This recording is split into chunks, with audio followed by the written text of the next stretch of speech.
Hi, you are watching my YouTube channel Rehman's health and biology hub. ఈరోజు మనము చేబ్రోలు టౌన్లో ఉన్నాము. ముఖ్యంగా ఇక్కడ చతుర్ముఖ బ్రహ్మలింగేశ్వర స్వామి దేవస్థానం ముందు ఉన్నాము. ఈరోజు మనం ఇక్కడ చేబ్రోలు గ్రామ విశిష్టత, మరి ఇక్కడ దీన్ని టెంపుల్ సిటీ అని ఎందుకంటాము, ఇక్కడ 101 దేవాలయాలు 101 బావులు ఉన్నాయని చరిత్ర చెబుతుంది. అసలు ఈ యొక్క బ్రహ్మలింగేశ్వర స్వామి దేవస్థానము, ఇక్కడ ఉన్నటువంటి గుడులు, ఈ యొక్క చేబ్రోలు యొక్క చారిత్రక నేపథ్యము, ఇక్కడ ఈ యొక్క వంశస్థులు ఎవరెవరు పరిపాలించారు, ఇక్కడ హిస్టారికల్ బ్యాక్గ్రౌండ్ ఆఫ్ చేబ్రోలు గురించి డిస్కవర్ చేయబోతున్నాము. Okay, thank you. ఇప్పుడు చేబ్రోలు గ్రామ విశిష్టత గురించి, దాని యొక్క పురాతన చరిత్ర గురించి, దాని యొక్క హిస్టారికల్ బ్యాక్గ్రౌండ్ గురించి ఈరోజు మనం వీడియోలో డిస్కవర్ చేయబోతున్నాను. ముఖ్యంగా చేబ్రోలు అనేది ఒక ప్రాచీనమైనటువంటి గ్రామము. ఇది చరిత్ర ప్రసిద్ధి పొందినటువంటి గ్రామంగా ఉంది. ఇది ముఖ్యంగా చాలా రాజవంశాలు ఇక్కడ పరిపాలన సాగించాయి.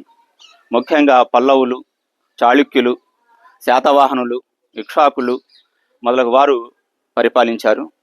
అయితే ఇక్కడ ఈ యొక్క గ్రామం విశిష్టత ఏంటంటే, ముఖ్యంగా చేబ్రోలు విశిష్టత ఏంటంటే, ఇక్కడ అనేక ప్రాచీన కాలంలో అంటే ఇక్ష్వాకుల కాలంలో లభించినటువంటి శాసనాలు ఉన్నాయి.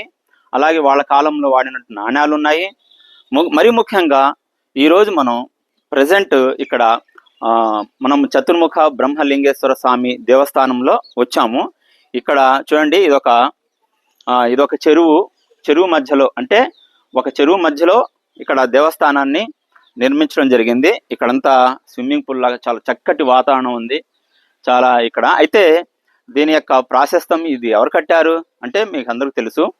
200 సంవత్సరాల క్రితం, ముఖ్యంగా 1783 నుంచి 1813 మధ్యకాలంలో మనకి చేబ్రోల్ని పరిపాలించినటువంటి రాజా వాసిరెడ్డి వెంకటాద్రినాయుడు గారు ఈ యొక్క ఇప్పుడు మనం చూస్తున్నటువంటి ఈ యొక్క గుడిని, అంటే చతుర్ముఖ బ్రహ్మలింగేశ్వర స్వామి దేవాలయాన్ని ఆయన నిర్మించడం జరిగింది. ఇది భారతదేశంలో ఎక్కడ కూడా బ్రహ్మకు సపరేట్గా ఒక ఆలయము లేదు, కానీ ఇక్కడ ఒక ఆలయం నిర్మించడం జరిగింది. ఎందుకని బ్రహ్మకు ఆలయం లేదంటే, ఇది భృగు మహర్షి శాపం వలన బ్రహ్మకు ఆలయం లేకుండా పోవటం జరిగింది. ఇది మనం పౌరాణిక ఇతిహాసాల్లో మనము చూస్తున్నాము. ఆ విధంగానే ఎక్కడ కూడా మనకి బ్రహ్మకు సంబంధించిన గుడి కానీ ఏమీ లేవు. కానీ ఇక్కడ చేబ్రోలు గ్రామ విశిష్టత ఏంటంటే, ఇక్కడ బ్రహ్మకు సపరేట్గా ఒక గుడి ఉంది. కానీ ఇక్కడ అయినప్పటికీ లోపలికి వెళ్ళి చూస్తే కనుక మనకి బ్రహ్మ దేవాలయము, మధ్యలో శివలింగము, 4 వైపులా బ్రహ్మక ముఖముతో ఇక్కడ చతుర్ముఖ బ్రహ్మలింగేశ్వర స్వామి దేవస్థానంగా ఇది కీర్తించబడింది. ఇది చాలా చరిత్ర ప్రసిద్ధి పొందినటువంటి చాలా గొప్ప దేవాలయము. ఇక్కడ మనం ప్రస్తుతం చూస్తున్నటువంటి ఈ యొక్క చెరువు మధ్యలో మనం ఈ దేవాలయం నిర్మించబడింది. చూడండి, ఎదురుగా ధ్వజస్తంభము, లోపల వెళ్తే మనకి శివలింగం ఉంటుంది. చుట్టూ 4 వైపులా బ్రహ్మ సంబంధించినటువంటి బ్రహ్మముఖ దేవాలయం ఉంటుంది. ఇక్కడ చూస్తే చూడండి, కోనేరు, ఇక్కడ చాలా లోతైన కోనేరు ఉంటుంది. ఈ కోనేరులో రకరకాల చేపలు, తాబేళ్లు అన్నీ ఇక్కడ నివసిస్తున్నాయి. చాలా మంచి వాతావరణంలో ఆధ్యాత్మికంగా ఉట్టిపడేలాగా మనకి గుంటూరుకి దగ్గరలో మనకు ఇంత గొప్ప చరిత్ర ప్రసిద్ధి పొందినటువంటి దేవాలయం ఉన్నది. కాబట్టి ఇక్కడ అందరినీ నేను రిక్వెస్ట్ చేస్తున్నాను, వచ్చి అందరూ చూడొచ్చు. ఇది ఒక చారిత్రాత్మక సాంస్కృతికమైనటువంటి సెంటర్గా దీన్ని చెప్పుకుంటారు. ఇప్పుడు మనం అసలు ఇక్కడ చేబ్రోల్లో 101 దేవాలయాలు 101 బావులు తవ్వించడం, దాని వెనక ఉన్నటువంటి ఒక కారణాన్ని మనం పరిశోధించినట్లయితే, ఇక్కడ ఆల్రెడీ మనకు ఒక శాసనం ఉంది. ఇక్కడ ఏమని ఉందంటే, అక్కడ మనకు రాజా వాసిరెడ్డి వెంకటాద్రినాయుడు గారు ఆయన పరిపాలనా హయాంలో ఈ గ్రామాల్లో దాడి దోపిడులు, దొంగతనాలు ఎక్కువ అవటం వలన అక్కడ కొంతమంది దొంగల్ని పట్టుకొని వాళ్ళకి శిరచ్ఛేదనం చేయడం జరిగింది. ఇలా 100 మందిని శిరచ్ఛేదనం చేయటం వలన జనరల్గా చనిపోయిన తర్వాత వాళ్ళ యొక్క హత్య చేశాను అంటే వాళ్ళని చంపటం జరిగిందనే ఒక చిన్న పశ్చాత్తాపం అనేది ఆయనలో మదిలో ఏర్పడిపోయి ప్రాయశ్చిత్తం చేయదలిచి బ్రాహ్మణుడు చెప్పిన మీదట ఆయన ఈ యొక్క పనికి అంటే 101 దేవాలయాలు 101 బావులు తవ్వించడం, తద్వారా ప్రాయశ్చిత్తం చేసుకోవటం అనేటువంటి కాన్సెప్ట్కి వచ్చారని చరిత్ర చెబుతుంది. అందులో భాగంగానే ఇంత ఒకే ఊర్లో ఇన్ని గుళ్ళు ఉండటం అనేది దీని వెనక ఉన్నటువంటి మిస్టరీ మాత్రం నిజం అదే. అయితే ఇక్కడ మనం దీనికంటే ముందుగా అసలు ఈ చేబ్రోలు ఇప్పుడు మనం చేబ్రోలుకి ఆ పేరు ఎలా వచ్చింది, దీని పూర్వ చరిత్రలోకి వెళ్తే ఫస్ట్ దీన్ని చింతామణిపురం అని పిలిచేవాళ్ళు, ఆ తర్వాత తామ్రపురం అని పిలిచేవాళ్ళు, ఆ తర్వాత శాతవాహనుల కాలంలో దీన్ని శంభోలు అని పిలిచేవారు. ఆ క్రమేపీ ఆ పదము కాస్త చేబ్రోలుగా మారింది. ఒకప్పుడు ఇది కాకతీయుల కాలంలో రాజధానిగా ఉండేది. ముఖ్యంగా అప్పుడు ఈ పట్టణము ఈ గ్రామం బాగా డెవలప్ అయింది. అయితే ఇక్కడ మనం ఇంకొక విషయం చెప్పుకోవాలి. దీని చరిత్ర లోతులకు వెళ్ళినప్పుడు మనకు ఈ చేబ్రోలు అనే పదము రకరకాలుగా మార్పు చెంది ఎలా వచ్చిందో మీకు చెప్పాను. అయితే ఈ చేబ్రోలు యొక్క మరొక విశిష్టమైనటువంటి ఏంటంటే కాకతీయుల కాలంలో మనకు నృత్య రత్నావళి అనేటువంటి గ్రంథాన్ని రచించినటువంటి జాయప సేనాని ఈ యొక్క చేబ్రోలు దుర్గాన్ని పరిపాలించడం జరిగింది. ఎందుకంటే చేబ్రోలు అనేది ఒక సరిహద్దు ప్రాంతంగా ఒక దుర్గంగా వెలిసిలింది కాబట్టి ఇక్కడ కాకతీయులు చాలా దీన్ని ప్రసిద్ధిగా పరిపాలించారు. ఒక కాకతీయులే కాదండి, మనకు చాళుక్యుల నుంచి పల్లవులు, చాలామంది శాతవాహనులు, ఆ తర్వాత మనకి యొక్క 18వ శతాబ్దంలో మన రాజా వాసిరెడ్డి వెంకటాది నాయుడు గారు, ఇలా రకరకాల వాళ్ళు ఇక్కడ పరిపాలించి ఇక్కడ విశిష్టంగా దీన్ని పరిపాలించడం జరిగింది. అయితే ఇప్పుడు మనం ముఖ్యంగా బ్రహ్మలింగేశ్వర స్వామి దేవస్థానం ఆవరణలో ఉన్నాం కాబట్టి ఇక్కడ మనం తిరిగి ఒకసారి ఇక్కడ కోనేరు విశిష్టత గురించి మనం ఒకసారి చూద్దాం రండి. ఇది ఈ బ్రహ్మ దేవాలయం యొక్క వెనుక భాగము. మనం లోపలికి వెళ్తే శివలింగం ఉంటుంది, తర్వాత చూద్దాము. ముందు ఇక్కడ ఒకసారి ఈ యొక్క కోనేరుని పరిశీలిద్దాము దగ్గరగా. కోనేటిని చూడండి, ఇక్కడ ఎప్పుడు కూడా ఈ కోనేటిలో నీళ్లు ఉంటాయి. ఎండాకాలమైనా కానీ, వర్షాకాలం కానీ, చలికాలం కానీ ఈ కోనేరు మనం ఇంకిపోవటం అంటూ ఉండదు. ఎందుకంటే ఇక్కడ ఆర్కిటెక్ట్ను ఒకసారి పరిశీలించినట్లయితే ఇక్కడ చాలా ఆర్కిటెక్ట్ కనబడుతుంది. ఎందుకంటే లోపల చాలా ఊటలు ఉన్నాయని తెలిసింది మనకి. ఈ కోనేరు లోపల చాలా సహజ సిద్ధమైన ఊటలు ఉన్నాయి. అలాగే ఇక్కడ గ్రామంలో ఉన్నటువంటి 101 బావులు ఉన్నాయి కదా, ఆ బావుల్లో నుంచి కూడా నీళ్లు భూగర్భం ద్వారా వచ్చేసి ఈ కోనేరులోకి వచ్చేసి ఉంటాయి. కాబట్టి ఇది చాలా ఆర్కిటెక్ట్ పరంగా చాలా ప్లాన్డ్గా కట్టినటువంటి నిర్మాణము. చూడండి, బాతులు చక్కగా ఇక్కడ ఈత కొడుతున్నాయి. అంటే ప్రశాంతమైన వాతావరణము గ్రామం మధ్యలో ఉన్నది. ఇది చరిత్ర ప్రసిద్ధి పొందినటువంటి చాలా బ్రహ్మలింగేశ్వర స్వామి టెంపుల్. ఇప్పుడు మనం ఒకసారి టెంపుల్ని దగ్గరగా చూద్దాం రండి. ఇక్కడ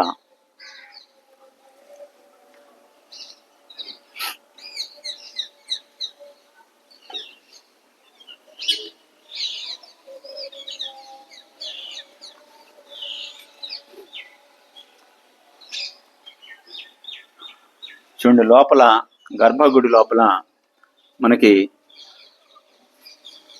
శివలింగము 4 వైపులా నలుగురు బ్రహ్మముఖముతో కూడినటువంటి శివలింగము దర్శనమిస్తుంది. ఇది భారతదేశంలోనే ముఖ్యంగా దక్షిణ భారతదేశంలో ఈ విధంగా కోనేరు లోపల మనకి బ్రహ్మకు ఆలయము ఉండటం అనేది చాలా అరుదైనటువంటిది. ఇది ముఖ్యంగా ఉత్తర భారతదేశంలో రాజస్థాన్లో ఒకటి ఉన్నదని చెప్తున్నారు.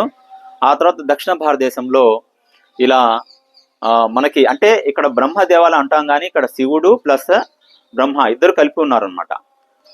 కాబట్టి దీన్ని మనం చతుర్ముఖ బ్రహ్మలింగేశ్వర స్వామి దేవస్థానం అంటున్నాం. అంటే చూడండి, శివలింగం ఉంది సెంటర్లో. ఆ శివలింగానికి 4 వైపులా 4 బ్రహ్మముఖాలతో కూడినటువంటి విగ్రహాలు ఉన్నాయి. అందుకోసం దీన్ని మనము చతుర్ముఖ బ్రహ్మలింగేశ్వర స్వామి దేవస్థానం అనటం జరిగింది. ఇది చాలా చరిత్ర ప్రసిద్ధి పొందినటువంటి దేవస్థానము. మంచి ప్రశాంతమైన వాతావరణము, ఆధ్యాత్మిక వాతావరణం ఇక్కడ ఉట్టిపడుతుంది. ఇంకా మనము దీని యొక్క విశిష్టత చెప్పాలంటే ఈ యొక్క ఒక దేవాలయం కాదు, పక్కనే మనకి భీమేశ్వర ఆలయం ఉంది, తర్వాత మనకు నాగేశ్వర ఆలయం ఉంది, తర్వాత ఇంకా చాలా విశిష్టమైన అంటే ఇక్ష్వాకుల కాలంలో నిర్మించినటువంటి ఆలయాలు ఉన్నాయి. ఇప్పుడు మనం అక్కడికి వెళ్ళి ఆ ఆలయాల యొక్క చరిత్ర, అక్కడ ఉన్నటువంటి విశిష్టత గురించి కూడా మనం తెలుసుకుందాం. ఇప్పుడు మనం ఆలయం చుట్టూ తిరిగాము, కోనేరుని చూసాము. ఇక్కడ ముఖ్యంగా చేబ్రోల్ని ఇంత విశిష్టత రావటం వలన దీన్ని మనము చేబ్రోల్ని చిన్న కాశీ అని కూడా అంటాం. ఎందుకంటే కాశీలో ఎన్ని గుళ్ళు ఉన్నాయో దాదాపుగా అన్ని గుళ్ళు ఇక్కడ ఉన్నాయి కాబట్టి దీనికి చిన్న కాశీ అని కూడా మనం ప్రముఖంగా చెప్పుకుంటూ ఉంటారు. అయితే ఇప్పుడు మనం నెక్స్ట్ పక్కనే ఉన్నటువంటి చాళుక్యులు కట్టించినటువంటి భీమేశ్వర ఆలయానికి వెళ్ళి అక్కడ ఉన్నటువంటి చాళుక్యుల కాలం నాటి విశిష్టతలు, ఆ గుడి నిర్మాణము, ఆ యొక్క నంది యొక్క విగ్రహము, అక్కడ ఉన్నటువంటి శాసనాలు, వీటి గురించి మనం మాట్లాడుకుందాం. Hi, you are watching my YouTube channel Rehman's health and biology hub. Don't forget to subscribe, like, share my videos. ఇలాంటి వీడియోస్ మరిన్ని చేస్తూ ఉంటాను. కాబట్టి ఇప్పుడు మనం చేబ్రోల్ గురించి ఇప్పుడు దాకా నేను దీని విశిష్టత గురించి చెప్పాను. నేను నా యొక్క రిక్వెస్ట్ ఏంటంటే ఇక్కడ వేరే ఆంధ్ర రాష్ట్రంలో ఉన్నటువంటి ఈ నా వీడియో చూస్తున్న వాళ్ళందరూ కూడా ఈ యొక్క ఫేమస్ బ్రహ్మగుడి చతుర్ముఖ బ్రహ్మలింగేశ్వర స్వామి టెంపుల్ని, దీని యొక్క విశిష్టత గురించి తెలుసుకోవటానికి అందరూ రండి.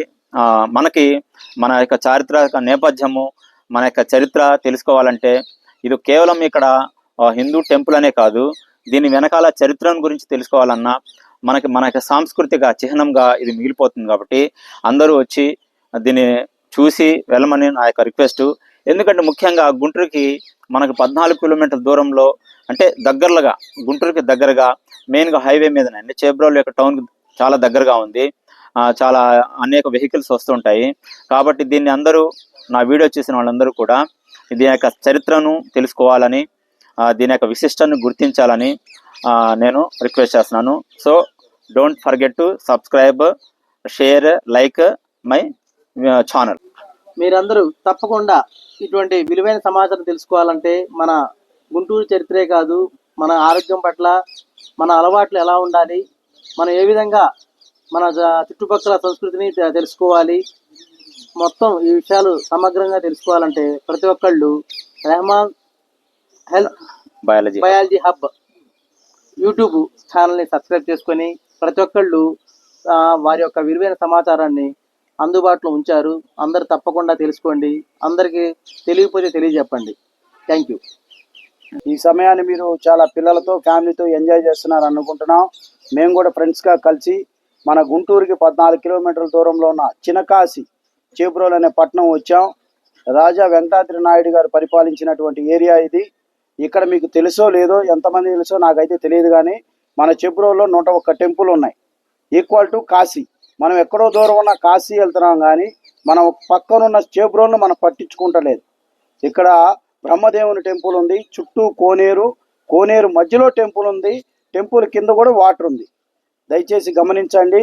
ఒక్కసారి మనం చేబ్రోల్కి రండి, మీరందరూ మీ ఫ్యామిలీలతో రండి, చేబ్రోల్ పట్టణాన్ని చూడండి, ఈ టెంపుల్స్ యొక్క ప్రత్యేకతను గమనించండి. Hi, welcome to my YouTube channel Rehman's health and biology hub. మనం ఇప్పుడు భీమేశ్వర స్వామి ఆలయం దగ్గర ఉన్నాము. ఎదురు మనకి గర్భగుడిలో ఇక్కడ అర్చన జరుగుతుంది. ముఖ్యంగా ఈ భీమేశ్వర స్వామి ఆలయము ఏ కాలం అంటే చాళుక్యులు కట్టించారు. మొదటి చాళుక్యుడు ఈ యొక్క ఆలయాన్ని కట్టడం జరిగింది. అయితే ఈ యొక్క ఆలయం విశిష్టత గురించి చెప్పడానికి ముందు మనం ఈ యొక్క చరిత్రను పరిశీలిస్తే, మొదటగా ఇది బౌద్ధ ఆరామంగా ఉన్నదని చరిత్ర చెప్తుంది. ఆ తర్వాత బౌద్ధం మన భారతదేశం నుంచి వెళ్ళిపోయిన తర్వాత ఇది శివాలయంగా మార్చబడినది చెప్తున్నారు. అయితే ఇది చాలా చారిత్రాత్మకంగా పూర్వ చరిత్ర కలిగి చాలా విశిష్టమైనటువంటి దేవస్థానంగా ఉంది. ఎదురుగా మనం ఇక్కడ నంది విగ్రహాన్ని చూస్తున్నాము. ఇదొక నంది, ఎదురుగా గాలిగోపురము. ఇక్కడ పరిసరాలు చూస్తే చాలా అద్భుతంగా ఉంది. ఒక్కసారి గుడిని మనం చూస్తే మనకు దీనికి ఆర్కిటెక్ట్ని బట్టి ఇది పురాతన కాలంలో బౌద్ధాలయం అనే చరిత్ర ఎందుకు చెప్తుందో దీన్ని బట్టి మనకు అర్థమవుతుంది. ఈ యొక్క ఆర్కిటెక్ట్ చూసిన కాబట్టి భారతదేశంలో జరిగినటువంటి పరిణామాల్లో భాగంగా ముందు బౌద్ధము, హిందూ మతము, ఈ రెండు కూడా ఒకేసారి అంటే పక్కపక్కనే రెండు మతాలు భారతదేశంలో విలసిల్లటం జరిగింది.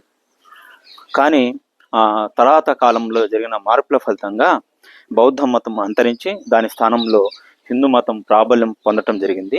అందులో భాగంగానే ఇక్కడ బౌద్ధ ఆరామాలన్నీ కూడా దాదాపుగా మనకి శివాలయాలుగా మార్చడం జరిగింది. అందుకోసమే ఈ రెండు మిళితమైనటువంటి కల్చర్ మనకి కనపడుతుంది. చూడండి ఎంత అద్భుతంగా ఈ యొక్క ఆర్కిటెక్ట్ ఉందో మనం ఒకసారి చూస్తే చాలా ప్రాచీనమైనటువంటి కట్టడము మనకి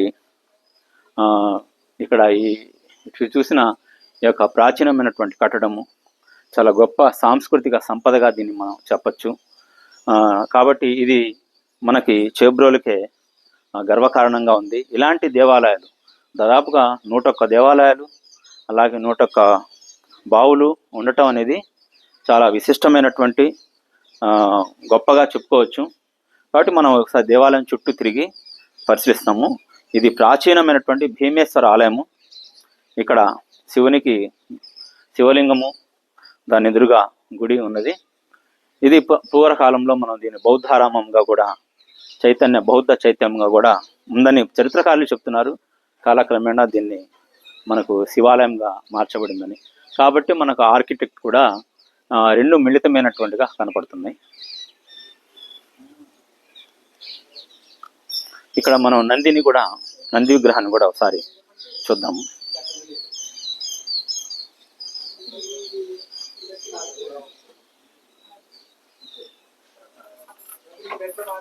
చూడండి ఇక్కడ ఎదురుగా శివాలయానికి ఎదురుగా నంది విగ్రహం కూడా ఉంది. అయితే ఇప్పుడే పూజారి గారు పూజ ముగించుకొని వెళ్తున్నారు. భక్తులు కూడా దర్శించుకొని వెళ్తున్నారు. ఇక్కడ చక్కటి వాతావరణం ఉంది. సాయంత్రం పూట చాలా ఆధ్యాత్మిక వాతావరణంతో కూడినటువంటి ప్రకృతి రమణీయంగా చుట్టూ మంచి వాతావరణంతో ఆహ్లాదకరంగా ఉంది. Hi, you are watching my YouTube channel Rehman's health and biology hub. నేను ఇప్పుడు ఆదికేశవ స్వామి టెంపుల్ దగ్గర ఉన్నాను చేబ్రోల్లో. ముఖ్యంగా దీని యొక్క పూర్వ చరిత్రను పరిశీలిస్తే ఇది 1213 సంవత్సరంలో కాకతీయులు కట్టించారు. కాకతీయుల్లో ముఖ్యంగా కాకతీయుల సేనాని అయినటువంటి జాయప సేనాని తండ్రి అయినటువంటి పినచోడు 1213 సంవత్సరంలో ఈ యొక్క దేవాలయాన్ని కట్టించడం జరిగింది. ఇది చాలా ప్రసిద్ధిగాంచిన అంటే 1213 సంవత్సరం అంటే 13వ శతాబ్దంలో నిర్మించినటువంటి ఆదికేశవ స్వామి టెంపుల్. అంటే ఇక్కడ చేబ్రోలు గ్రామంలో అన్ని చరిత్రకు సంబంధించినటువంటి చారిత్రక ఆధారాలతో కూడినటువంటి దేవాలయాలే మనం చూస్తున్నాము. ఇవన్నీ చూడండి, ధ్వజస్తంభము, ఈ యొక్క కట్టడము, దాని యొక్క ద్వారము. కాబట్టి ఈ యొక్క ప్రాంగణం చూసినప్పటికీ అలాగే మన యొక్క గుడిని ఈ యొక్క చిన్న సర్కిల్ చూసినప్పటికీ మనకు అన్ని కూడా ప్రాచీనమైన కట్టడంగా మనకు అర్థమవుతుంది. ఇలాంటి కట్టడాలు ఇప్పుడు కట్టడం అనేది అసాధ్యము. ఇది యొక్క వాళ్ళ చేతను మాత్రమే చేయగలరు ఇలాంటి కట్టడము. కాబట్టి ఇది చరిత్రకు నిలువెత్తు సాక్ష్యంగా ఉన్నటువంటి గుడి. ఈ యొక్క గుడి ప్రాంగణంలో చూసినప్పటికీ మనకు మంచి వాతావరణము, చక్కటి ఆధ్యాత్మిక వాతావరణం ఉంది. కాబట్టి ఇలాంటి గుళ్ళు చేబ్రోల్లో చాలా ఉన్నాయి. అందుకోసం దీన్ని చిన్న కాశీ అంటున్నాం మనం. 101 గుళ్ళు 101 బావులు అంటే మామూలు విషయం కాదు.